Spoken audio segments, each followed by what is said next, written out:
So I think it's a good introduction to Lojong practice, because Lojong is a very difficult practice to take up.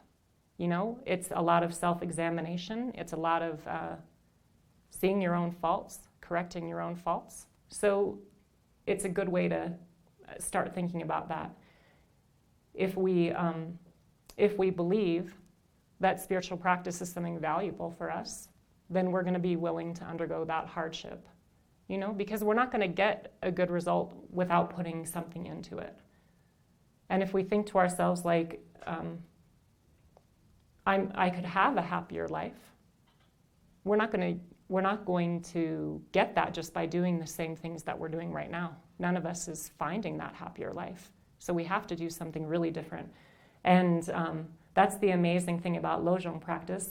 I was trying to think of the best way to introduce it, and what I really thought of is Lojong is the practice that teaches you to completely reverse everything from the way you do it right now.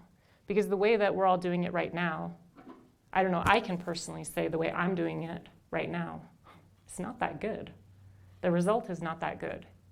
For example, when I think I want something and I really pursue that, when I get the thing that I thought I wanted, either I'm dissatisfied with it, or I can't get the thing that I want, or I get the thing that I want, and then I realize, actually I want something else.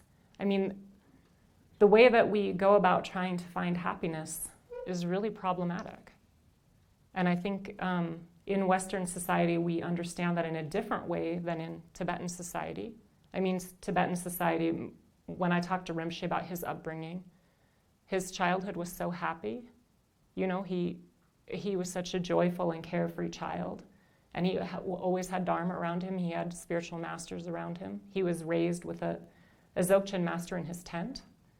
You can't really imagine a better childhood than that. And then as he grew older, he started to really understand, the value of teaching the Dharma and of sharing the teachings, and that came through his training. But I think for a lot of us, like me, I grew up with a very unhappy childhood.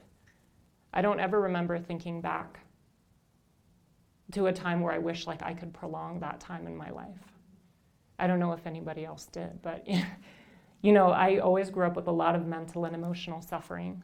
I didn't have a spiritual life. I had Catholicism, which was wonderful for what it was, but not really the right thing for me.